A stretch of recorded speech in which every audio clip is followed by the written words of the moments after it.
దేవుని నామమునకు మహిమ కలుగును గాక. యేసుక్రీస్తు ప్రభువారి పేరట మీకందరికీ ప్రత్యేకమైనటువంటి వందనాలు తెలియజేస్తూ ఉన్నాము. దేవుణ్ణి స్తుతించుదాం. హల్లెలూయా, హల్లెలూయా. దేవుని పరిశుద్ధ గ్రంథములో నుండి ఈరోజు మనము మరొక ప్రత్యేకమైనటువంటి వర్తమానాన్ని మనం వినబోతున్నాం. మనం దేవుణ్ణి స్తుతించి ఆరాధించటం కోసం. మన దేవుడు ఎవరు అన్న అంశానికి సంబంధించి ఒక అద్భుతమైనటువంటి మాట మనం వినబోతున్నాం. అదే మాట్లాడే దేవుడు. హల్లెలూయా. మన దేవుడు ఎవరు? అందరు చెప్తారు ఒకసారి. మాట్లాడే దేవుడు. ఎంతమంది నమ్ముతున్నారు దీన్ని? నా దేవుడు నిజంగా మాట్లాడేవాడు. ఆయన ఇతర దేవుళ్ళ దేవతల వంటి వాళ్ళు అనుకుంటున్నటువంటి, వాళ్ళు పూజిస్తున్న, ఆరాధిస్తున్న అటువంటి పరిస్థితుల్లో ఉన్నటువంటి దేవుడు కాదు. నేను ఆరాధిస్తున్న దేవుడు ఆయన సజీవుడు అని అంతకుముందు మనం నేర్చుకున్నాం. అందులో ఒక పాయింట్ ఇది. ఏంటది? ఆయన మాట్లాడే దేవుడు. ద స్పీకింగ్ గాడ్ అంటాడు. మాట్లాడే దేవుడు ఆయన. ఎంత గొప్ప అంశం. 115వ కీర్తనలో మరి భక్తుడు పోల్చుకుంటూ మాట్లాడతాడు. 115వ కీర్తనలో ఆయన అంటాడు, 4వ వచనంలో చరణంలో చూస్తే 115వ కీర్తన 4వ చరణం, వారి విగ్రహములు వెండి బంగారువి, అవి మనుషుల చేతి పనులు, వాటికి నోరుండియు పలకవు, కన్నులుండియు చూడవు, చెవులుండియు వినవు, ముక్కులుండియు వాసన చూడవు, చేతులుండియు ముట్టుకొనవు, పాదములుండియు నడవవు, గొంతుకతో మాటలాడవు. చూడండి. కానీ మన దేవుడైతే ఆయన ఎవరు? మాట్లాడే దేవుడు. హల్లెలూయా. ఈ అంశము, ఈ మాటను ఎవరు గంభీరంగా పలకగలుగుతున్నారో దిస్ టైం, ఈ టైంలో వాళ్ళు ఆ అనుభవంలో ఉన్నట్టు, లేదా ఆ విషయాలను మర్చిపోకుండా జాగ్రత్తగా వాళ్ళ హృదయంలో భద్రపరుచుకున్నారు. మిగతా వారంతా కూడా మాట్లాడిన సంగతి మర్చిపోయారు. ఆ మాట్లాడుతాడులే అన్నట్టుగా నిర్లక్ష్యంతో ఉన్నారు. ఏదో డిసప్పాయింట్ లో వారు ఉన్నారు. కానీ ఎవరైతే గంభీరంగా చెబుతున్నారో ఏమని, నేను నమ్మిన దేవుడు మాట్లాడే దేవుడు. హల్లెలూయా. అందుకే ఒక ఆయన పాట రాశాడు, మాట్లాడే దేవుడవు నీవు, మాట్లాడని రాయి చెట్టువు నీవు కాదు, మాట్లాడే దేవుడవు నీవు.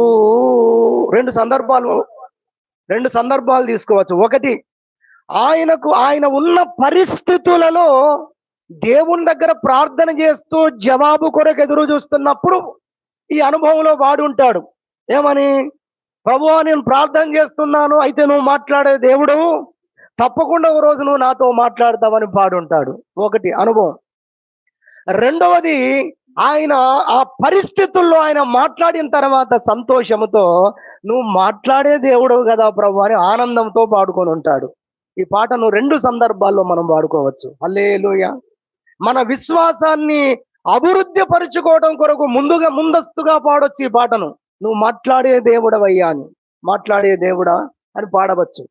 ఆయన మన జీవితంలో మాట్లాడినటువంటి సందర్భాలు జ్ఞాపకం చేసుకుంటూ కృతజ్ఞతగా కూడా ఈ పాటను మనం పాడేటువంటి అద్భుతమైనటువంటి పాట. మరి క్రైస్తవ లోకంలో చాలా చోట్ల, చాలా మంది సంఘాల్లో పాడుకుంటూ ఉన్నారు. దేవుని వాక్యంలో చూస్తున్నాము, మన దేవుడైతే, నేను నమ్మిన దేవుడైతే ఆయన మాట్లాడే దేవుడు అన్న విషయాన్ని మరి భక్తుడు ఆ విధంగా దేవుని వాక్యంలో చెప్పడాన్ని మనం చూస్తాం. ఆది కాండం, ప్రారంభ కాండంలో చూస్తేనే మరి దేవుడు మాట్లాడాన్ని చూస్తాము. ఆయన ఈ విశ్వములో మరి మొట్టమొదటిసారిగా నోరు తెరిచి సృష్టిని చేయడం కోసము ఆయన మాట్లాడాడు అనేది చూస్తాము. మాట్లాడిన మాట వెలుగు కమ్మని పలుకగా. హల్లెలూయా. ఎంత అద్భుతమైన విషయం. అసలు దేవుడు మాట్లాడడం అనేది అని మనం చెప్పుకోవడం ఏంటి? చెప్పుకోవాల్సి వస్తుంది చెప్పాలంటే. మనుషులు అలాంటి వాతావరణంలోకి వెళ్ళిపోయారు. మాట్లాడడం కాదండి, దేవుడు మొట్టమొదటి ఆదాము హవ్వలతో ఆయన వారి దగ్గరికి వచ్చి సహవాసమే చేశాడు ఆయన. హల్లెలూయా. వారితో కలిసి సహవాసము చేశాడు ఆయన. రాను రాను రాను ప్రజలు పాపము చేసి దేవుని యొక్క ప్రత్యక్షతను పోగొట్టుకొని, దేవుని యొక్క సహవాసాన్ని పోగొట్టుకొని అసలు అది లేదేమో అనే స్థాయికి వచ్చేసారు మనుష్యులు. కొన్ని జీవరాశులు అంతరించిపోయాయి అనుకోండి, పిల్లలకు ఆ తర్వాత వచ్చే తరానికి ఏం చెప్తారు? ఇప్పుడు ఒంటె పోయింది అనుకోండి, అసలు ఒంటె యొక్క ఉత్పత్తే లేదు, ఒంటెలన్నీ చచ్చిపోయాయి, అసలు ఏమీ లేదు ప్రపంచంలో అనుకుందాం. ఫోటోలు చూపిస్తారు నెక్స్ట్ తరానికి ఏమని, ఒంటె అంటే ఈ విధంగా ఉండేది. తర్వాత కొన్ని వందల తరానికి పోతే వాడు ఏమంటాడు తెలుసా? ఆ తర్వాత వచ్చేవాడు అంటాడు, అబ్బాయి అంటాడు, ఏమో ఉందో లేదో మనకి ఏం తెలుసు, మన పూర్వీకులైతే చెప్పారు. అలాంటి పరిస్థితుల్లో కూడా వచ్చేస్తారు జనాలు. కానీ వాస్తవమైన విషయం ఏంటంటే, దేవుడు తాను సృష్టించిన మనుషులతో, మానవులతో కలిసి ఆయన సహవాసము చేసిన దేవుడు. హల్లెలూయా. అట్టి దేవుణ్ణి ఎంతకు వారి హృదయాల్లో దిగజార్చుకున్నారు అంటే, ఆయన మాట్లాడడు, ఎంత అవివేకం. ఆయన కనబడడు, ఎంత అజ్ఞానం. ఆయన మాట్లాడండి, ఆయన ఇబ్బంది పెట్టొద్దు మీరు, ఆయన ఒక బొమ్మ. ఇందులో ఎంతో భయంకరమైన విషయాలు ఉన్నాయి. దేవుణ్ణి ఎందుకు బొమ్మగా పెట్టి పూజిస్తున్నారు అనే దాంట్లో చాలా భయంకరమైనటువంటి విషయాలు ఉన్నాయి. దేవుడు ఒకవేళ వీరికి కనబడలేదు, వీరికి మాట్లాడలేదు, ఓ భక్తునికి కనబడ్డాడు, ఓ భక్తునికి మాట్లాడాడు అంటే అక్కడి నుంచి మళ్ళీ దేవుడు బయటకు వస్తున్నాడని అలాంటి ప్రవక్తలను కూడా చంపేశారు. ఇప్పుడు మీకు కొంచెం అర్థమైంది ఎందుకు అలా చంపేశారు. బాప్తిసం ఇచ్చి యోహాను యొద్దకు దేవుని వాక్యము వచ్చెను అని ఉంది. నాకు చాలా నన్ను ఆకర్షించిన మాట అది. ఆ సందర్భాన్ని బట్టి ఓ టైటిల్ దేవుడు ఇచ్చాడు. దేవుని వాక్యము ఎవరి యొద్దకు వచ్చెనో అనే వాక్యము కూడా ఉంది. అదే టైటిల్ గా నేను పెట్టుకున్నాను. వాళ్ళను దేవుడు ఎన్నుకున్నాడు. హల్లెలూయా. దేవుడు ఎవరిని ఎన్నుకుంటాడో వారి యొద్దకు వాక్యం వస్తుంది. అది ప్రత్యక్షంగా కావచ్చు, పరోక్షంగా కావచ్చు. హల్లెలూయా. కాబట్టి ఆ దినాల్లో సుమారు 300 చిల్లర 400 దాకా సంవత్సరాలు దేవుని ప్రత్యక్షత లేదు మలాకి తర్వాత. మన మత్తయి సువార్త మనకు చూస్తే ఆ మధ్యలో మలాకికి మత్తయికి మధ్యలో ఒక వైట్ పేపర్ పెడతారు. అందుకే మీ బైబిల్లో చూసుకోండి. అంటే ఏం లేదు, ప్రత్యక్షత లేదు, దేవుని మాట లేదు. అందుకే అది దేవుని మాట లేని కాలం, చీకటి కాలం. దేవుడు లేకపోతే, దేవుని మాట లేకపోతే ఎన్ని ట్యూబ్ లైట్ల కింద, ఎన్ని డూమ్ లైట్స్ కింద, ఫ్లడ్ లైట్స్ కింద మన చీకట్లో ఉన్న వారమే. అందుకే బైబిల్లో రాయబడింది, నీ వాక్యము నా త్రోవకు వెలుగై ఉన్నది. దేవుని మాట లేకపోతే మనం చీకట్లోనే ఉంటాం. మనం ఎలా నడవాలో తెలియదు, ఎలా జీవించాలో మనకు తెలియదు. యోహాను వద్దకు వాక్యము వచ్చెను అని దేవుని పరిశుద్ధ గ్రంథములో మనం చూడగలుగుతాం. దేవుడు మాట్లాడడం ఏంటంటే అసలు ఎందుకు మాట్లాడు? బైబిల్లో మనం చూసినట్లయితే ఒక అద్భుతమైన మాట ఉంటది. ఓ భక్తుడు తన యొక్క బలహీనతను గురించి మాట్లాడుతూ దేవునితోనే చెప్తూ ఉంటాడు. అలాంటి సందర్భంలో ప్రభు మాట్లాడతాడు. చూడండి, నిర్గమాకాండం 4వ అధ్యాయము 11వ వచనంలో మోషేతో దేవుడు మాట్లాడిన మాట. కొంచెం ట్రిబుల్ పెట్టండి. దేవుడు మోషేతో మాట్లాడిన మాట 4:11 యెహోవా అంటున్నాడు, మానవునికి నోరిచ్చిన వాడెవడు? మూగవానినే గాని, చెవిటి వానినే గాని, దృష్టి గలవానినే గాని, గ్రుడ్డి వానినే గాని పుట్టించిన వాడెవడు? యెహోవానైన నేనే కదా. ఫస్ట్ లైన్ లాస్ట్ లైన్ చూడండి. మానవునికి నోరిచ్చిన వాడెవడు? యెహోవానైన నేనే కదా. నేను ఫస్ట్ చదివాను, లాస్ట్ చదివాను.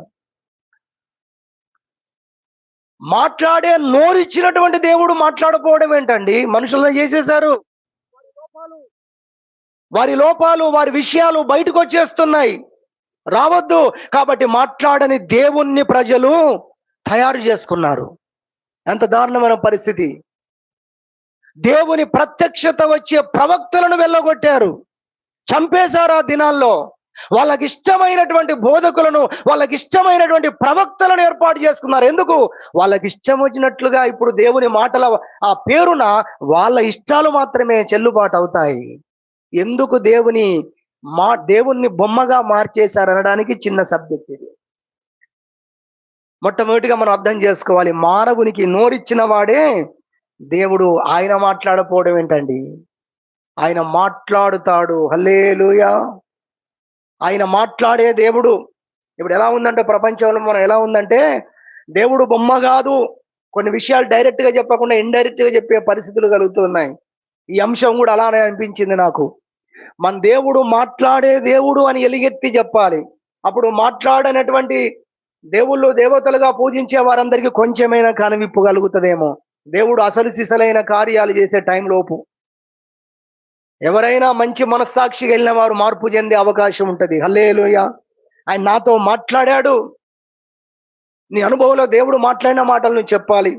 దేవుడు నాతో మాట్లాడలేదండి అన్నాడు, నాకు ఆ ప్రవచన వరం లేదండి, అందుకే నేను ఎవరికి చెప్పనండి. అంతేనా? దేవుడు ఎలా మాట్లాడుతాడు, ఎలా మాట్లాడుతున్నాడు ప్రజలతో అనే విషయాలు మనం చూసినట్లయితే దేవుని పరిశుద్ధ గ్రంథములో మనకు ఆ విషయాలు కనబడతాయి. అవన్నీ మనం పొందుకుంటున్నాము. కొంతమందికి మీలో తెలుసు, కొంతమంది వాటిని గ్రహింపులో పెట్టుకోకుంటున్నారు. మీరు హెబ్రీలకు రాసిన పత్రిక 1వ అధ్యాయము 1 లేదా మొదటి 2 వచనాలు చదువుతున్నాను చూడండి. హెబ్రీలకు రాసిన పత్రిక 1వ అధ్యాయము. పూర్వకాలమునందు నానా సమయాలలోను నానా విధములుగాను ప్రవక్తల ద్వారా మన పితరులతో మాటలాడిన దేవుడు ఈ దినముల అంతమందు కుమారుని ద్వారా మనతో మాటలాడెను. చూసారా? ఇలాంటి వాక్యాలు మనం బాగా చూడాలి. పూర్వకాలమందు నానా సమయాలలోను నానా విధములుగా అనే మాట మీరు మనసులో పెట్టుకోవాలి. దేవుడు ఆయా సమయాల్లో మాట్లాడాడట. తర్వాత మాట ఏంటి చెప్పండి? ఆయా చూడట్లేదు చాలా మంది బైబిల్లో, చూస్తున్నా కనబడట్లేదేమో. ఆయా సమయాలలోను లేదా నానా సమయాల్లోనూ నానా విధములుగా దేవుడు మాట్లాడాడు. మీలో కొంతమందికి దేవుడు నానా విధాలుగా మాట్లాడిన ఆ అనుభవాలు మీలో ఉన్నాయి. ఎవరైనా ఒక్కరు ఇద్దరు ఉంటే వారి కోసం చెప్తున్నాను, తెలుసుకోవాలి. కానీ మీకు ఆ అనుభవం ఉంది, కానీ మీ ఆ అనుభవాన్ని మీరు మర్చిపోయారు. మీరు ఆ అనుభవాల్లో ఆ భాగాల్లో లేదా ఆ విధానాల్లో మీరు మేలు పొందారు, కానీ వాటి మీద మీ ధ్యాస లేదు. దేవుడు ఎలా మాట్లాడతాడు? మొట్టమొదటిగా చెప్పాలంటే దేవుడు మోషేతో మాట్లాడినట్టుగా తాను ఏర్పరచుకున్న ప్రత్యేకమైన ప్రవక్తలతో ఆయన ముఖాముఖిగా మాట్లాడతాడు. హల్లెలూయా. ఆయన అన్నాడు, నేను మీ అందరితో నానా విధాలుగా మాట్లాడుతున్నాను కావచ్చు, కానీ మోషేతో నేను ముఖాముఖిగా మాట్లాడే దేవుణ్ణి అని చెప్పాడు ఆయన. హల్లెలూయా.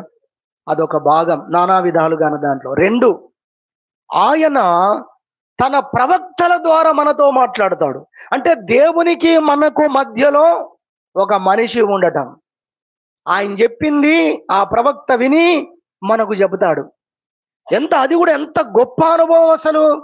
దేవునికి మనకు మధ్యలో ఒక మనిషిని దేవుడు ఏర్పాటు చేసుకున్నటువంటి వ్యక్తి మాత్రమే ఉన్నాడు. దేవుడు అలాంటి కృప కూడా తన పిల్లలకు అనుగ్రహిస్తున్నాడు ప్రవక్తల ద్వారా. 1, ప్రత్యక్షంగా ఆయనే మాట్లాడాడు. 2, ప్రవక్తల ద్వారా. 3వది, దేవుడు తన వాక్యము ద్వారా మనతో మాట్లాడుతున్నాడు. హల్లెలూయా. చాలాసేపు వాక్యం చెప్పిన తర్వాత నేను అలసిపోయాను, రాత్రి అంతా బాగా కష్టపడ్డాను అన్నలకు ఎవరో ఒకరిద్దరు నిద్ర వస్తుంది. అసలు వాక్యం ప్రారంభమే జాగ్రత్త పడండి. హల్లెలూయా. ఎందుకు చెప్తున్నామో జాగ్రత్త పడండి. ఆయన వాక్యము ద్వారా మాట్లాడే దేవుడై ఉన్నాడు. హల్లెలూయా. ఆయన ప్రత్యక్షంగా, ఆయన ప్రవక్తల ద్వారా, ఆయన 3వదిగా ప్రవచన వాక్కుల ద్వారా, అనగా వాక్యము ద్వారా మనతో మాట్లాడే దేవుడై ఉన్నాడు. మాట్లాడుతూ ఉన్నాడు ఆయన. 3వదిగా చూస్తే, 4వదిగా చూసినట్లయితే ఆయన దర్శనము ద్వారా మనతో మాట్లాడే దేవుడై ఉన్నాడు. హల్లెలూయా. దర్శనము ద్వారా మనతో మాట్లాడే దేవుడై ఉన్నాడు. మనము గ్రహించనప్పుడు కూడా దేవుడు, ఇంకా చెప్పాలంటే దర్శనము ద్వారానే కాదు, కళ ద్వారా దేవుడు మనతో మాట్లాడేవాడై ఉన్నాడు. దర్శనము, తర్వాత కళ. అంతేకాదు దేవుడు తన పరిశుద్ధ ఆత్మ ద్వారా మన మనస్సులో కూడా ఆయన స్వరాన్ని వినిపిస్తాడు. చెవులతో వినం దాన్ని, కానీ మనసుతో వింటాం దాన్ని. మనస్సులో వినబడుతుంది అది. ఎవరు మన దేవుడు? మాట్లాడే దేవుడు. ఎన్ని అనుభవాలు మీకు ఇచ్చి ఉంటాడు ప్రభు. ఆయన వాక్యము ద్వారా విస్తారముగా మాట్లాడుతున్నాడు. ఇంకా హల్లెలూయా. ఈ గ్రంథాన్ని 66 గ్రంథాలను ఇచ్చి నీకు ఏ పరిస్థితిలో నీవు నా పరిస్థితికి తగ్గటువంటి వాక్యము ఈ బైబిల్లో ఉంది. నాకు నమ్మకం ఉండేది మీరు అందరూ చేయాలని కాదు, కానీ మా అమ్మ ఓ రోజు ఎడితే అలిగి నేను వండుకున్నాను. అన్నం తిన్నంటే నేను నువ్వేం చేస్తావు చేసుకో అన్నాడు. అలిగేవాడిని, తలుపులన్నీ పెట్టేవాడిని, ఫ్యాన్లన్నీ వేసేవాడిని, లైట్లన్నీ వేసేవాడిని, ఎవరిని ఏమనక నన్ను నేనే ఉపవాసంతో ఉన్నాను ఒక విషయానికి. ఏం లేదు, పావురాలు కొనాలని, కొనకపోతే ఇంటి దూర రాదు, ఓపెన్ కాదు. అట్లానే ఒకరోజు అన్నం తిననన్నాను, అలానే ఉన్నాను. దేవుని ఆత్మ మనసులో బైబిల్ చదువు అంటుంది. సరే బైబిల్ చదవమంటున్నాడు. అది మామూలుగా రాదండి, దేవుని మాట్లాడితే మామూలుగా ఉండదు అది. ఇది అనిపించినట్టు ఉండదు, అది మంచిగా స్పష్టంగా ఉంటది. ఇక వేగం ఎక్కువైపోయింది మనసులో. సరే బైబిల్ చదువుతాను ప్రభా, మనసు బాగాలేదు అని బైబిల్ చదువుదామని అప్పట్లో నాకున్న నమ్మకం.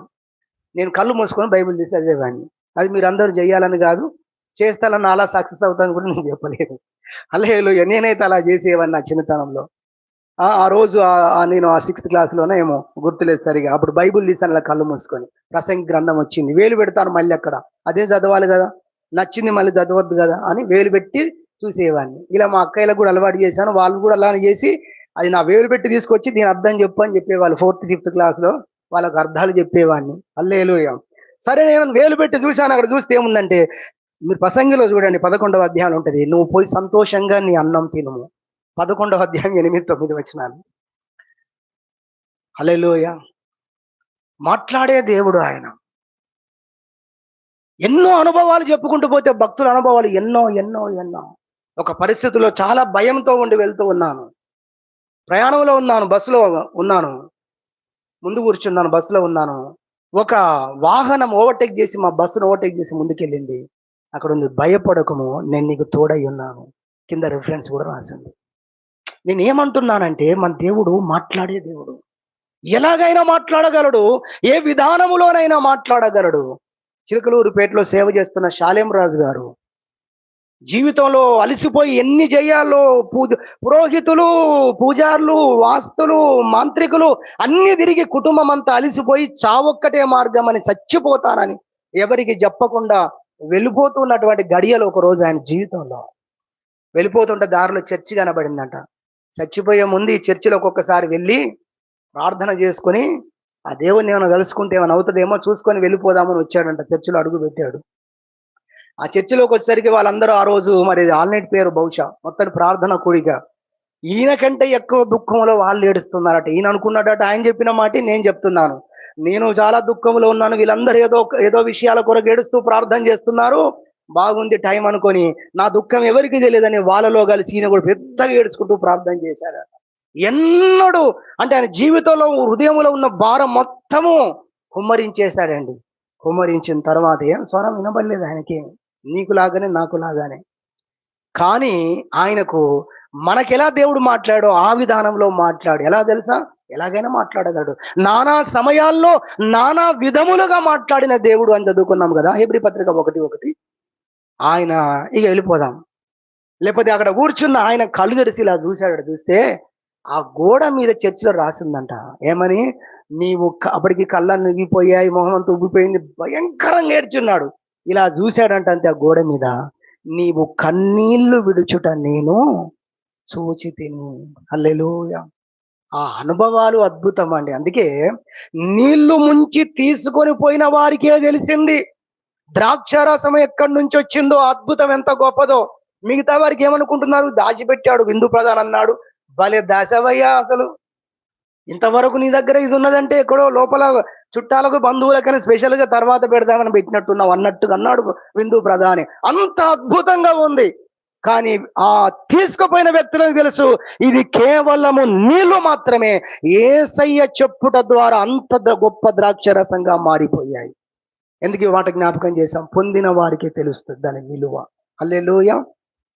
నేను బైబిల్ తీసి కన్ను ఏలాడబెట్టి చూస్తే జరిగిన విషయాన్ని నేను ఎలా రిసీవ్ చేసుకుంటానో, నా విధానాల్లో నేను ఎలా నమ్ముతానో, నా విధానంలో నాకు తగ్గట్టుగా నానా సమయాల్లో నానా విధాలుగా దేవుడు మాట్లాడాడండి.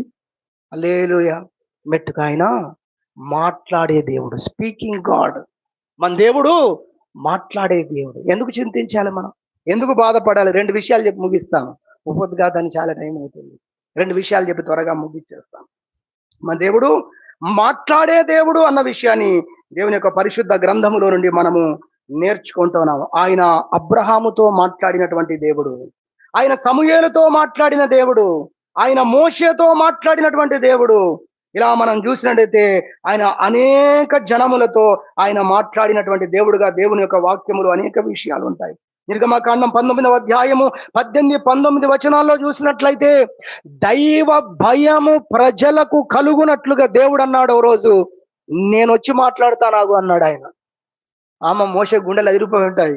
దేవుడే వచ్చి మాట్లాడతారట. ఏం జరుగుతుందో ఏముంటుందో, ప్రజలను సిద్ధముగా అమ్మని చెప్పు, తాము పరిశుద్ధపరచుకోమని చెప్పు. లైవ్ నేను మాట్లాడతానికి నీతో మాట్లాడని ఇన్ని రోజులు కదా. ప్రజల్లో వణుకు కలగాలి, భయం పుట్టాలి. దేవుడు మాట్లాడితే ఎలా ఉంటుందో తెలుసుకోవాలి. వాళ్ళు నేను వస్తానని చెప్పు, నేను మాట్లాడతానని చెప్పు. అయితే వాళ్ళు సిద్ధపడాలి, లేకపోతే అయిపోతారు. మోషే చెప్పాడు, వెళ్ళి జాగ్రత్త, దేవుడు రేపు మాట్లాడతాడట. పర్వతం దగ్గరికి అందరిని రమ్మన్నాడు, పరిశుద్ధ పర్వతం దగ్గరికి రమ్మన్నాడు, సీయోను పర్వతం దగ్గరికి రమ్మన్నాడు. ఆ పర్వతం మీదకి దేవుడు దిగి వచ్చే ముందు భయంకరమైన సృష్టిలో అలజడి, మెరుపులు, ఉరుములు, అదంతా చూసే ప్రజలు దద్దరిల్లిపోతున్నారు. ఎటువైపు నుంచి దేవుడు వస్తాడో అర్థం కాని పరిస్థితి. ఏ వైపు నుంచి దేవుడు వస్తాడో ఏంటి, విశ్వములో మార్పులు, భయంకరమైనటువంటి శబ్దములు, బూర శబ్దము అంతకంతకు హోరెత్తిపోతుందట. అలా శబ్దం వస్తున్నప్పుడు దేవుని యొక్క స్వరము ద్వారా దేవుడు ఇశ్రాయేలు ప్రజలకు తన స్వరాన్ని వినిపించాడండి మొట్టమొదటిసారిగా. ఆ రోజు ఒక్కటే మాట అన్నారు వాళ్ళు, దేవుడు మాట్లాడితే మనిషి వింటాడు అని. మాట్లాడతాడని అర్థమైంది, మనిషినికి వినబడుతుందని అర్థమైంది. కానీ ఇంకొక మాట చెప్పాలి, మేము ఆయన అట్లనే మాట్లాడితే మేము చచ్చిపోతాము అన్నారు వాళ్ళు. హల్లెలూయా. ఆయన మాట్లాడే దేవుడు అని చూపించుకున్నాడండి. నేను మాట్లాడే దేవుణ్ణి ఉన్నాను నేను అని ఆయన అగుపరుచుకున్నటువంటి విషయాన్ని గురించి దేవుని యొక్క పరిశుద్ధ గ్రంథంలో మనం చూడగలము. ఆయన దర్శనాల ద్వారా, కళ ద్వారా, వాక్యము ద్వారా ఆయన మాట్లాడే దేవుడు. అంతేకాదు, కొన్నిసార్లు ఆయన పరిస్థితుల ద్వారా మాట్లాడతాడు. హల్లెలూయా. పరిస్థితులలో నుండి మాట్లాడుతాడు దేవుడు. మనకు అర్థం కాదు, మనకు దేవుని స్వరం వినబడే వరం లేదు, తర్వాత దర్శనము రాలేదు, తర్వాత వాక్యము ద్వారా కూడా వాక్యం చదివా మనం గ్రహించలేకపోయాం, అర్థం కాకుండా పోయింది అనుకుందాం. అయితే అలాంటి సమయంలో నేను ఇలా ప్రార్థన చేస్తాను, ప్రభువా నీ డోర్ ఏదో అది ఒక్కటే ఓపెన్లో ఉంచు, అన్ని డోర్లు మూసేయి ప్రభు అని ప్రార్థన చేస్తాను. ఎవరైనా కొన్ని విషయాల కొరకు ప్రార్థన సహాయం కోరినప్పుడు కూడా ఇలానే చెప్తాను వారికి, మీరు చేయాల్సిన గొప్ప ప్రార్థన మీకు అర్థం కావట్లేదా, ఈ పని చేయండి ప్రభువా, నీ చిత్తం మీద ఒక్క డోర్ ఓపెన్లో ఉంచు, మిగతా డోర్లన్నీ మొత్తం క్లోజ్ చేసేసి. హల్లెలూయా. ఇప్పుడు దేవుని చిత్తం ఏదో స్పష్టంగా నాకు అర్థమైంది, దేవుని మాట ఏదో నాకు అర్థమైపోయింది. కానీ ఈ ప్రార్థన యథార్థంగా చేయాలి మనం. ఏంటి, అన్ని డోర్లు మూసేయి, ఆ ఒక్క డోరే తెరిచి ఉంచు, ఆ ఒక్క డోర్లో నేను ప్రవేశించడానికి నేను సిద్ధం. యథార్థంగా మనం ప్రార్థన చేస్తే పరిస్థితులలో నుండి కూడా దేవుడు మాట్లాడతాడు, కార్యాలు చేసే దేవుడు. ఇంకో మాట అన్నాడండి, ఈ సబ్జెక్టే సరిపోతుంది మనకు, కానీ మీకు అందరికి సబ్జెక్ట్ అర్థమవుతుంది. ఆయన మాట్లాడే దేవుడు. హల్లెలూయా. ఇంకోటి ఏంటో తెలుసా, 2-3 ఎక్కడ నా నామమున కూడి ఉంటారో వారి మధ్యలో నేను ఉంటాను అని ప్రభువు చెప్పారు. అంటే నువ్వు ఊరికనే ఉంటాడా? కాదు. దాని అర్థం ఏంటో తెలుసా, ఆయన మాట్లాడతాడు. హల్లెలూయా. అనగా రక్షణ పొంది దేవుని యొక్క ఆత్మను పొంది ఆయన కుమారుడుగా కుమార్తెగా నడుస్తున్న వారికి దేవుని యొక్క మాటలు వారి ద్వారా మనకు దొరుకుతాయి. సహోదరుల ద్వారా, సంఘము ద్వారా దేవుని మాట మనకు దొరుకుతుంది. హల్లెలూయా.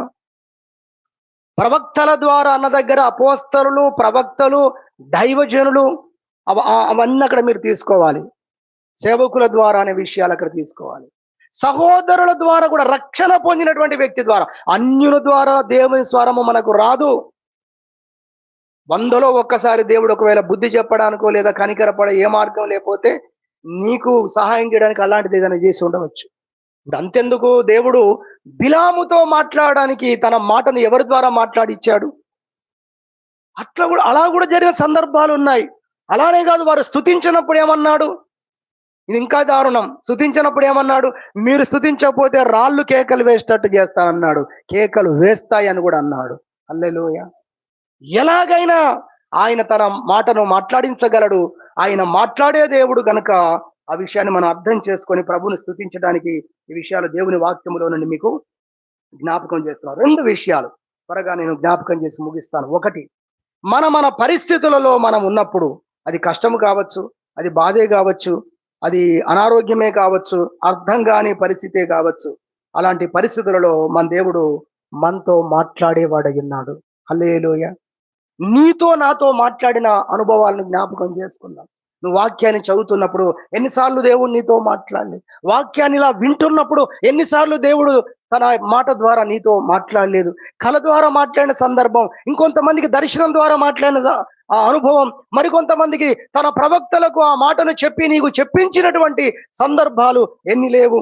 వాటన్నిటినీ జ్ఞాపకం చేసుకొని మనం దేవుణ్ణి స్తుతించి ఆరాధించే వారంగా మనం ఉండాలని ప్రభు పేట జ్ఞాపకం చేస్తున్నాం. ఏదో ఒక కోణంలో దేవుడు మనందరితో మాట్లాడాడు, నీతో నాతో మాట్లాడాడు. బైబిల్లో మనం చూసినట్లయితే ఆసాపు అనే ఒక భక్తుడు ఉంటాడు. ఆయన గొప్ప డిసప్పాయింట్ లో ఉన్నటువంటి గడియలవి, దినాలవి. ఏంటి ఆయనకు ఉన్నటువంటి డిసప్పాయింట్ అంటే మనం చూస్తాము. ఆయన అంటాడు, ప్రభువా, భక్తిహీనుల క్షేమము నా కంటబడినప్పుడు గర్వించు వారిని బట్టి నేను మత్సరపడి తిని. ఒక మాటలో చెప్పాలంటే, భక్తి చేస్తున్న నా పరిస్థితి ఏమో కష్టాలతో ఉంది ప్రభువా, భక్తిహీనులు మాత్రం భలే బాగున్నారు నాయన. ఇలా ఎందుకు చేస్తావు ప్రభువా? ఇలా ఎందుకు అనుమతిస్తావు ప్రభువా అని దేవుణ్ణి ప్రశ్నిస్తుంది ఆయన హృదయం. అలాంటి డిసప్పాయింట్ లో ఆయన ఉన్నాడు. ఇంకా చాలా విషయాలు చెప్పాడు. అవన్నీ మనము చదువుకుంటే సమయం అయిపోయింది ఆల్రెడీ.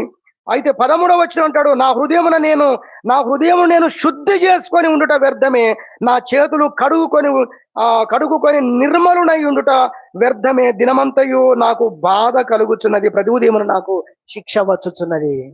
నేను ఎందుకు భక్తి చేయాలి? నేను ఎందుకు ప్రార్థన చేయాలి? నేను ఎందుకు ఉపవాసం ఉండాలి? నేను ఎందుకు నీతిగా బ్రతకాలి? లేని వాళ్ళంతా బాగానే ఉన్నారు కదా. భక్తునికి వచ్చినటువంటి ఏమందాం ధర్మ సందేహం. మళ్ళా కూడా చాలా మందికి చాలా సార్లు వచ్చిన సందేహమే ఇది. మనమేం అతీతులమేమి కాదు. కానీ అలాంటి సమయంలో దేవుడు ఎలా దర్శించాడు భక్తుని మనం బైబిల్లో చూసిన తన గొప్ప పని చేశాడండి. 16వ వచనం, అయితే దీన్ని తెలుసుకోవాలని దేవుని సన్నిధికి నేను వెళ్ళాను అన్నాడు. దేవుడు అద్భుతమైనటువంటి గ్రహింపు ఆయనకి ఇచ్చాడు. హల్లెలూయా. తన పరిశుద్ధ ఆత్మ ద్వారా దేవుడు గొప్ప గ్రహింపులను మనకిస్తాడు. నా జీవితంలో నేటికి ప్రభు కృపను బట్టి అనుభవం నాకుంది. వాక్యాలలో నుండి ఆయన మాట్లాడుతున్న వాక్యాలు ఒక సిచ్యువేషన్ లో నుండి. అందుకే ఎప్పుడు రాస్తూనే ఉంటాను రైటర్ లాగా. నేను ఎన్ని గ్రహింపులు ఇస్తాడో, నేను నిజం చెప్తున్నాను, దేవుని సన్నిధిలో నిలబడి, ప్రభువా, ఇన్ని విషయాలన్నీ నువ్వు నాకు బయలుపరిస్తే చెబితే నేను ఎక్కడ రాసుకోను, ఎక్కడ బుర్రలో పెట్టుకోను అని అనుకున్న సందర్భాలు ఎన్నో ఉన్నాయి. హల్లెలూయా. నిజం చెప్తున్నాను నేను. ఎందుకంటే అది మా జీవితంలో ఎంత శక్తిని విడుదల చేస్తుందో మాకు తెలుసు. ఎంత గొప్ప ఆనందాన్ని విడుదల చేస్తుందో మాకు తెలుసు. ఒక సిచ్యువేషన్ లోంచి ఒక మాట, ఒక జరిగిన సంభవంలోంచి ఒక మాట, ఒక వాక్యంలోంచి మాట, ఒక దైవజనుడు వాక్యం చెబుతా ఉంటే కొన్ని గ్రహింపులు, ఎన్ని ఎన్ని ఎన్ని విషయాలు. అసలు గ్రహింపు ద్వారా దేవుడు మనతో మాట్లాడతాడు. తన పరిశుద్ధాత్మ ద్వారా దేవుడు మనకు గ్రహింపులు ఇస్తాడు. ఇదిగో ఆసాపుకు ఒక గొప్ప గ్రహింపు కలుగుతుంది. ఆయన ఇప్పుడు తన బాధనంతా, తన శ్రమనంతా విడిచిపెట్టేశాడు. ఇప్పుడు అంటున్నాడు, ప్రభువా, ఆకాశమందు నీవు తప్ప నాకెవరున్నారు? నీవు నాకుండగా ఇక నాకు లోకంలో ఏది అక్కర్లేదు. నాకైతే దేవుని పొందు ధన్యకరం అన్నాడు. ఇదే 73వ కీర్తన కిందికి మీరు చదివినట్లయితే. చాలు దేవుడు, నాకేది అవసరం లేదు, ఇక సరిపెట్టుకుంటానులే అనే మాట కాదండి. దేవుడుండగా నాకేది అక్కరలేదు అన్నాడు. ఆయన ఎంత చాలిన వాడో, ఎంత సరిపోయిన వాడో, ఎక్కువైన వాడో, సరిపోయిన వాడు కాదు, ఎంత ఎక్కువైన వాడో ఆసాపుకు అర్థమైంది. కాబట్టి ఇంకా ఏది అవసరము లేదు అన్నాడు. హల్లెలూయా. దేవుని పరిశుద్ధ గ్రంథంలో చూస్తాము, యేసు ప్రభును సాతానుడు భూమి మీదకి, యేసు ప్రభు నరరూపంగా లేదా శరీరధారంగా వచ్చిన దినాల్లో యేసు ప్రభును సాతాను శోధించడానికి వచ్చాడు. వచ్చి 3 శోధనలు ప్రయోగం చేశాడు. అందులో ఒకటి ఏంటది? 40 రోజులు ఉపవాసం ఉన్నావు, చూడు దేహం మొత్తం ఎలా అయిపోయిందో. నిజమే, దేహం అలసిపోయింది యేసు ప్రభుకి. ఎందుకంటే ఆయన దేహంలోకి వచ్చాడు, దేహం ధరించుకొని ఉన్నాడు, అలసిపోయాడు. అన్నాహారాలు లేవు, లేదా పానీయాలు లేవు. అప్పుడు అంటున్నాడు, సాతానుడు వాస్తవాలు కొన్ని మనతో మాట్లాడతాడు. గుర్తుపెట్టుకోండి, ఏం మాట్లాడతాడు? కొన్నిసార్లు వాస్తవాలు చెప్తాడు. ఎందుకో తెలుసా? అబద్ధాన్ని నమ్మడానికి ముందు వాస్తవం మాట్లాడతాడు. సాతానుడు మన మీద జాలి పడతాడు కొన్నిసార్లు. ఎందుకో తెలుసా? తర్వాత మనం ముంచడానికి. జాయిస్ మేరీ గారు చెప్పారు, కొన్నిసార్లు చూడు ఎలాంటి పరిస్థితుల్లోకి వెళ్ళిపోయామంటే ఇంకా ఏడుస్తామాట. ఆమె అద్దం ముందుకు పోయి చూసుకుంటుందంట. అద్దం ముందు పోగానే ఇంకా ఏడుపు ఎక్కువ, ఎందుకంటే కళ్ళు ఉబ్బున్నాయి ఆల్రెడీ. మొత్తం హెయిర్స్ అనేటో వెళ్ళిపోయాయి, ముఖం అంతా ఏమైపోయింది, ఈడ్చుకుపోయింది, కళ్ళు లోపలికి వెళ్ళిపోయాయి. అది చూడగానే ఇంకా ఏడుస్తున్నారు. మనం కూడా ఏడుపు వచ్చేటివన్నీ జ్ఞాపకం చేసుకుంటూ ఇంకా ఏడుస్తూ ఉంటాం. సెంటిమెంట్ విషయాలని జ్ఞాపకం చేస్తుంటాడు సాతానుడు. ఎందుకు మనం కృంగిపోవాలి? కృంగిపోయే దాని వెనక పనిచేసే ఆత్మ అది ఈవిల్ స్పిరిట్స్ మాత్రమే, గుర్తుపెట్టుకోండి. హల్లెలూయా. ఇదిగో సెంటిమెంట్ లో మాట్లాడుతున్నాడండి. 40 రోజులు ఉపవాసంలో శరీరం చూడు ఎలా అయిపోయిందో. ఇప్పుడు చెప్పు ఏం చేయాలి అంటే ఏమంటున్నాడు వాడు? మనం అడిగితే ఏమంటాడు? యేసు ప్రభుతో అన్నాడు, ఇదిగో ఈ రాళ్ళను రొట్టెలు చేసుకొని తినవయ్యా, చచ్చిపోయేటట్టున్నావు అన్నాడు. అప్పుడు యేసు ప్రభు మాట్లాడిన మాట, ద్వితీయోపదేశ కాండములో ఉన్న మాటను కోడ్ చేసి మాట్లాడాడు. అది మనకు మత్తయి సువార్తలో రాసింది. ఏ మాట అది? మనుషుడు రొట్టె వలన మాత్రము కాదు గాని దేవుని నోట నుండి వచ్చే మాటను బట్టే బ్రతుకుతాడు. హల్లెలూయా. ఈరోజు మనం అందరం బ్రతికుంది దేని బట్టి చెప్పండి? దేని బట్టి బ్రతుకుతున్నాం? రోజు తింటున్నానండి, రోజు ఫ్రూట్స్ తింటున్నాను, పొద్దున్నే అది తాగుతున్నాను, ఇది తాగుతున్నాను, జావా తాగుతున్నాను, అందుకు బ్రతుకున్నామా? బ్రతుకు అని దేవుడు సెలవిచ్చినందుకు ఈరోజు మనందరం బ్రతికాం. హల్లెలూయా. అదే విధంగా దేవుడు మనము జీవించడానికి, మనము బ్రతకడానికి ఎంతో మంది జీవితాన్ని సాలించుకుంటున్నారు. మనం ఆ పరిస్థితిలో వెళ్ళిపోవట్లేదు. ఎందుకో తెలుసా?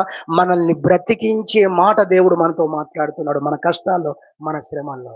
ఇలా పేర్లు పెట్టండి, ఇంటికెళ్ళి రాయండి. చదువు వచ్చిన వారు, రాయగలిగిన వారు, ఒక్కొక్క అనుభవంలోంచి ఒక్కొక్క మాట వస్తుంది మీకు. అది బ్రతికించే మాట, అది ఆదరించే మాట, అది ధైర్యం చెప్పే మాట, అది కృంగిన వారిని లేవనెత్తే మాట. ఎన్ని మాటలు మనతో దేవుడు మాట్లాడి మనల్ని బ్రతికిస్తున్నాడో మనం అర్థం చేసుకోవాలి. మొదటి విషయంగా చూస్తే, కృంగిపోయిన ఆసాపును దేవుడు ఏం చేశాడు? తన మాట ద్వారా, తన యొక్క వాక్కు ద్వారా ఆసాపున కృంగిన పరిస్థితుల నుంచి లేవనెత్తాడు. హల్లెలూయా. జీవితంలో నాకెవరూ లేరని ఏడుస్తూ పోతున్న హాగరుతో ఆయన స్వరము ద్వారా మాట్లాడాడు. హాగరు, నీకేమొచ్చింది? ఎక్కడికి వెళ్తున్నావని మాట్లాడాడు. అలా బైబిల్ అంతట్లో మనం చూస్తే ఒక్కొక్కరితో ఒక్కొక్క విధానంలో, ఒక్కొక్క కోణాల్లో, నానా సమయాల్లో, నానా విధాలుగా దేవుడు వారందరితో ఆయన మాట్లాడాడు.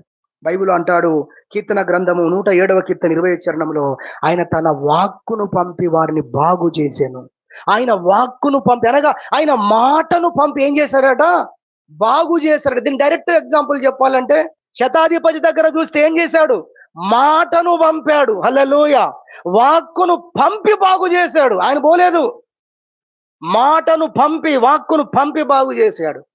ఇది శారీరకమైన స్వస్థత. మన జీవితాల్లో ఎన్నోసార్లు మన మందిరానికి వచ్చినప్పుడు, చర్చికి వచ్చినప్పుడు చాలా డిసప్పాయింట్, చాలా కృంగుదలతో, నాకు ఎవరు లేరు, ఇక ఉన్న దేవుడు ఒక్కడే, ఫెయిత్ చర్చికి వెళ్తారు, చర్చిలోకి వెళ్ళి కూర్చుంటానికి దేవుడు ఏమైనా మాట్లాడితే దయ చూస్తే అని వచ్చిన సందర్భాలు ఎన్ని లేవు. ఎన్నిసార్లు ప్రభు నీతో నాతో మాట్లాడలేదు. ఆయన తన వాక్కును పంపి, మాటను పంపి మనల్ని బాగు చేసిన దేవుడు. హల్లెలూయా. ఇది వ్యక్తిగతంగా మన జీవితంలో మనతో మాట్లాడిన దేవుడు అనేది మొదటి అంశం. పరిస్థితులు ఏమైనా కావచ్చు, కృంగిపోయిన పరిస్థితి, అధైర్యంగా ఉన్న పరిస్థితి, ప్రశ్నార్థకంగా ఉన్న పరిస్థితి, జవాబు లేని పరిస్థితి, రకరకాల పరిస్థితుల్లో దేవుడు ఏం చేశారంటే ఆయన మనతో మాట్లాడాడు. అంశం ఏంటి? మాట్లాడేది దేవుడు. మొదటి అంశం ఏంటి? మనతో మాట్లాడాడు. మన పరిస్థితి తగ్గట్టు మనతో మాట్లాడాడు. ఇది ఒకటి, మొదటి అంశం అయిపోయింది. రెండో మాటలు చెప్పి ముగిస్తా. రెండవది ఏంటంటే చాలా అద్భుతం, మస్తు టైం తీసుకోవాలి దీనికి, సమయం అయిపోయింది. రెండో అంశం ఏంటంటే మన పక్షంగా ఆయన ఇతరులతో మాట్లాడే దేవుడు. వావ్, హల్లెలూయా. ఈ మధ్య నేర్చుకున్నా నేను. హల్లెలూయా. ఏంటిది? అద్భుతం. ఆయన మన పక్షంగా ఇతరులతో మాట్లాడే దేవుడు. ఖచ్చితంగా చెప్పగలను నేను, నా జీవితంలో అనుభవాలు దేవుడు ఇచ్చాడు. మీ జీవితంలో కూడా ఉండి ఉంటాయి. మీరు రాసుకుంటే, మీరు గుర్తులో పెట్టుకుంటే అవి మీ గ్రహింపులో ఉంటాయి. ఆయన మన పక్షంగా, చెప్పండి, మన పక్షంగా ఇతరులతో మాట్లాడే దేవుడు. భయపడొద్దు. మన దేవుడు మూగ కాదు. ఎవరు మన దేవుడు? స్పీకింగ్ గాడ్, మాట్లాడే దేవుడు. నా దేవుడు నాతో మాట్లాడతాడు. ఇతరులతో మాట్లాడవలసిన పరిస్థితి వస్తే కూడా వాళ్ళ దగ్గరికి వెళ్ళి కూడా మాట్లాడతాడు నా దేవుడు. హల్లెలూయా. చకటగా చెప్పాలి మీరే, అసలు మనసులో రావాలి, రాసుకోవాలి మీరు. మేము అదే చేస్తాం కూర్చొని. ఇక్కడ చెప్పబడిన విషయం పరిశుద్ధాత్మ జ్ఞాపకం చేస్తే, ఇక్కడ 4 చెప్తే ఇంకొకటి కూడా ఏమైనా దేవుడు చెప్తే రాసుకుంటాం మేము వెంటనే దాని కింద. నేను చెప్పిన 3 రాసుకోవద్దు, మీరు 4వది కూడా రాసుకోవాలి. మనసులో రాసుకోండి. పెన్ను పేపర్ లేకపోతే చదువు రాని వాళ్ళు మనసులో రాసుకోండి. హల్లెలూయా. లాబానుతో మాట్లాడాడు దేవుడు. అవునా కాదా? ఎవరెవరితో మాట్లాడి వెళ్ళిపోవాలి. అది ధ్యానం అంటే అదే, ధ్యానించడం అంటే అదే. మీ అందరికి వస్తే ధ్యానం, మీరు స్టార్ట్ చేయండి గృహాల్లో. హల్లెలూయా. విస్తారంగా మీరు నేర్చుకుంటారు. దేవుడు లాబానుతో మాట్లాడాడు. ఏమండి, ఎంత ఆశ్చర్యం అండి అసలు. దేవుడు యాకోబుతో మాట్లాడాడా? ఆ టైంలో మాట్లాడలేదు. నువ్వేం భయపడకు, వచ్చేటోన్ని ఆన్నే ఆపుతాను. ఏంటి, నువ్వేం భయపడు, నువ్వు ఎందుకు కంగారు పడుతున్నావా, ఆయన సంగతి నేను చూస్తా అన్నాడా? అనలేదు. ఈయన ఇక్కడే ఉంచాడు. నీ ఎన్నో అనుభవాలు ఇచ్చా, నీతో ప్రత్యక్షంగా మాట్లాడాలి, ఇంకా ఏంటయ్యా నీ బాధ, నీ గోల అన్నట్టు ఉన్నాడు యాకోబుతో. కానీ లాబానుతో మాట్లాడాడు. హల్లెలూయా. కొన్నిసార్లు నిజమే, దేవుడు మనతో మాట్లాడినా పెద్ద ప్రయోజనం ఉంటుంది. ఎందుకో తెలుసా, మన స్థితి అలాగుంది. ఇక మనతో మాట్లాడు దేవుడు, అక్కడెళ్ళి మాట్లాడతాడు. హల్లెలూయా. ఇంకో ఎగ్జాంపుల్ చెప్పమంటారా? ఇప్పుడే గుర్తొచ్చింది. పరిశుద్ధాత్ముడు ఇస్తున్నాడు. తుఫాను ఘోరంగా ఉంది, ఓడ మునిగిపోయేటట్టుంది. అరే భయపడకండి అంటే 100 సార్లు చెప్పినా వినేటట్టు లేరు వాళ్ళు. ఆయన తుఫానుతో మాట్లాడాడు. స్తోత్రం చెప్తలేరు ఒక్కరన్నా. ఎవరితో మాట్లాడాడు? ఎవరితో మాట్లాడు? సముద్రంతో మాట్లాడండి దేవుడు. ఎవరితో మాట్లాడగలడో చూడండి ఒకసారి. ఆయన మాట్లాడండి, అందరితో మాట్లాడు, అన్నిటితో మాట్లాడగలడు. ఆయన కొడుకే మాట్లాడాడు సూర్యునితో. చూసారా దేవుడు ఎలాంటి మాటలు ఇస్తున్నాడో మనకి ఈరోజు. ఎవరితో మాట్లాడాడు? ఆయన కొడుకు మాట్లాడాడండి సూర్యునితో. మనం సూర్యుడు ఎలా వింటాడంటాం మనం. అన్ని వినాల్సిందే దేవుడు చెప్పే మాటను. హల్లెలూయా. యాకోబు పక్షంగా ఆయన లాబానుతో మాట్లాడిన దేవుడు అంతేనా? అబ్రాహాము పక్షంగా ఆ రోజున్నటువంటి రాజులతో, ఫరోతో మాట్లాడాడు. అబీమెలెకుతో మాట్లాడాడు. నువ్వు తీసుకొని వచ్చిన అమ్మాయి ఎవరు అనుకుంటున్నావు? ఆ స్త్రీ అబ్రహాము యొక్క భార్య అని మాట్లాడాడు. ఆయన తలగొట్టుకున్నాడు. అయ్యో నాకు తెలియదు, పెళ్లి చేసుకుందాం అని తీసుకొచ్చాను, అంతఃపురంలో పెట్టాను, రేపో మాపో పెళ్లి కొరకు ఏర్పాటు చేసుకుంటున్నాను, ఏ పాపం తెలియదు నాకు అంటే, అవును నీది శుద్ధ హృదయం కాబట్టే, నువ్వు మంచి వ్యక్తివి కాబట్టే, నీ హృదయం నాకు తెలుసు కాబట్టే, నీకు తెలియక చేసావు కాబట్టే నేను వచ్చి నీతో మాట్లాడుతున్నాను అన్నాడు దేవుడు. అబ్రాహాము పక్షంగా రాజులతో ఆయన మాట్లాడిన దేవుడు. హల్లెలూయా. అన్యాయము చేస్తున్న అంకులతో మాట్లాడిన దేవుడు ఎవరు? యెహోవా దేవుడు. హల్లెలూయా. ఇప్పుడు ఏం చెప్పాలి? యాకోబు దేవుడు అంటే మనం ఏమో అనుకుంటాం, ఇవన్నీ ఉన్నాయండి. ఆయన యాకోబు దేవుడు అంటే ఇది విషయం, ఆయన అబ్రాహాము దేవుడు అంటే ఇది విషయం. ఆయన రాజులతో మాట్లాడాడు అబ్రాహాం విషయంలో. ఇంకొకరు ఉన్నారు, ఎవరైనా? ఇస్సాకు. ఆయన బావులు తవ్వుతే వాళ్ళ నాన్న బావులేనండి, వాళ్ళ పితరుల బావులండి. అప్పుడు పేపర్లు తీస్తే వాళ్ళ పేర్లే ఉంటాయండి. మా నాన్న తవ్వించిన బావులే కదని మరి ఫిలిస్తీన్లు పూడి చేశారట ఆ బావులను. పాపం ఏం చేశాడు? ఆ బావులను పూడిక తీయిస్తా ఉంటే వచ్చారు పెద్ద మనుషులు వచ్చి, ఈ స్థలాలు మాయి, ఈ బావులు మాయి అని అన్యాయముగా ఇస్సాకుతో గొడవ పెట్టుకుని వెళ్ళగొట్టారు. అంటారు కదా, ఇస్సాకు జిజ్జుగా నిలబడి ఇది నాదే, ప్రాణం పోవాలి ఈరోజు అనలేదు. సర్లే దేవుడు ఉన్నాడు, ఈ బావి కాకపోతే ఇంకో బావి ఇస్తాడు. హల్లెలూయా. ప్లేస్ వదిలిపెట్టి వెళ్ళిపోయాడండి. ఈ మధ్య పంచాయతీ నాకు తెలిసింది, అది 3 సార్లు పంచాయతీ అయినా దిగలేదు. ఇంతకు దాని ప్లేస్ ఎంత అన్నా, మూరెడు అన్నారు. నేను వస్తే బాగుండు అన్నాను. హల్లెలూయా. ఎంత ప్లేస్ అండి అది? మూరెడు ప్లేస్ కొరకు 3 పంచాయతీలు అయ్యాయి, ఇప్పటి వరకు దిగలేదు. పట్టుకొని పోతామా మనం? పట్టుకొని పోతామా? ఊర్లో ఉన్న జాగా, ఇక్కడ ఇల్లున్నాయి, ఇక్కడ వాహనాలు ఉన్నాయి, అన్ని ఉన్నాయి, అక్కడ తాళం వేసి ఈడికి వస్తాం మనం. అక్కడ ఉన్న 3 జాగా కొరకు మాత్రం ప్రాణాలు పోయే పరిస్థితి ఉంది. ఉంటది కొన్నిసార్లు, ఊహించం మనం, అలాంటి పరిస్థితులు జరుగుతాయి. సహోదరు ఇస్సాకు అలాంటి పరిస్థితి వచ్చినప్పుడు వదిలేశాడు. ఏం చేశాడు? మరో చోటుకి వెళ్ళాడు, మరలా బావులు పట్టాడు. అక్కడ కూడా చేశారు, ఈ ప్లేస్ కూడా మాదే అన్నారు. మళ్ళీ వెళ్ళాడు, మళ్ళీ మరో చోట వెళ్ళాడు. ఇలాంటి పరిస్థితుల్లో దేవుడు ఆయనకు జలాలు ఇచ్చాడు. సరే, ఆ ప్రాంతాల వీధిగా ఇస్సాకు ప్రయాణం అయిపోయింది, వెళ్ళిపోయాడు ఆయన. కానీ మీరు గమనించండి, ఎంత పీడకల, ఎంత గాయపరిచారండి. ఇస్సాకు భార్య అని ఉంటుంది, ఒకవేళ పిల్లలు అని ఉంటారు. ఎంత దుర్మార్గులండి వాళ్ళు. రాజు ఎంత దుర్మార్గుడు అండి ఆ సేనాధిపతి. మనతో అనవసరం గొడవ పెట్టుకొని, పిల్లలను పట్టుకొని, సామాను పట్టుకొని ఇంత దూరం మనం వచ్చాం, మన కష్టమంతా వ్యర్థమైపోయింది కదా, కూలి పనులన్నీ వ్యర్థమైపోయాయి కదా, ఆ ఫీజులన్నీ వ్యర్థమైపోయాయి కదా, వాళ్ళకి ఇచ్చిన ఆ డబ్బులన్నీ వ్యర్థమైపోయాయి, 1000 రూపాయలు వ్యర్థమైపోయాయి, బాధపడి ఉంటారు. కొన్ని రోజులు గడిచాయి. ఒకరోజు చూస్తే ఇస్సాకు టెంట్ ముందు ఇంటి ముందు రథాలు వచ్చి ఆగాయి. హల్లెలూయా. రథాలు వచ్చి ఆగాయి, రాజులు దిగుతున్నారు. ఏమంటే సేనాధిపతి దిగొస్తున్నాడండి. వచ్చి ఏమన్నారు తెలుసా? ఇస్సాకు గారు ఉన్నారా? ఆ ఉన్నానండి అని బయటకు వచ్చాడు. వాళ్ళు ఏమన్నారు తెలుసా? ఇదిగో నువ్వు వచ్చినప్పుడు బావులు తగినప్పుడు మేము మీతో గొడవ పెట్టుకున్నాం. సర్లే, జరిగిపోయినదే జరిగిపోయింది. అలా కాదండి, మీరు మమ్ములను క్షమించానని మీరు చెప్పాలి, చెబితేనే మేము వెళ్తాం. హల్లెలూయా. నేను అంటున్నాను, అంత బాధ ఏమొచ్చింది వారికి అసలు? అయిపోయింది, వెళ్ళిపోయాడు, కొన్ని కిలోమీటర్ల దూరం వెళ్ళిపోయే బతికేదో బ్రతుకుతున్నాడు కదా, సాధించారు కదా, జయించారు కదా, లాక్కున్నారు కదా.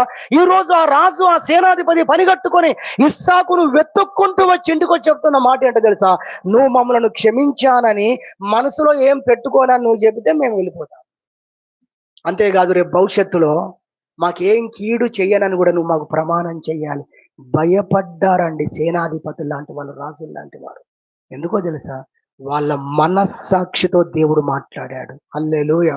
అందుకే కొన్నిసార్లు దేవుని జవాబు త్వరగా మనకు రాకపోవచ్చు, కానీ దేవుడు వాళ్ళతో మాట్లాడితే వాళ్ళు ప్రయాణం చేసి రావద్దు మన దగ్గరికి, వాళ్ళు మన దగ్గర రావద్దా? ఇప్పుడు హైదరాబాద్లో దేవుడు మాట్లాడు, మనకు వాళ్ళకి ఏదో సమస్య అయింది, కనీసం 4 గంటలనో కావాలి, వాళ్ళు కారులో వచ్చిన అంతసేపు ఓపుకుండద్దు మనకు. స్తోత్రం చెప్పండి. హల్లెలూయా. మన పక్షంగా ఇతరులతో మాట్లాడే దేవుడు, నీ పక్షంగా ఆయన రాజులతో మాట్లాడతాడు, నీ పక్షంగా అధికారులతో ఆయన మాట్లాడే దేవుడు. ఆయన నీవు బాగలేకపోయినా నీతో నాతో మాట్లాడిన దేవుడు, నీ పక్షంగా ఇతరులతో కూడా ఆయన మాట్లాడే దేవుడు. దేవుడి కొద్ది వాక్యం మనందరి కొరకు దీవించును గాక. ఆమేన్. ప్రార్థన చేసుకుందాం.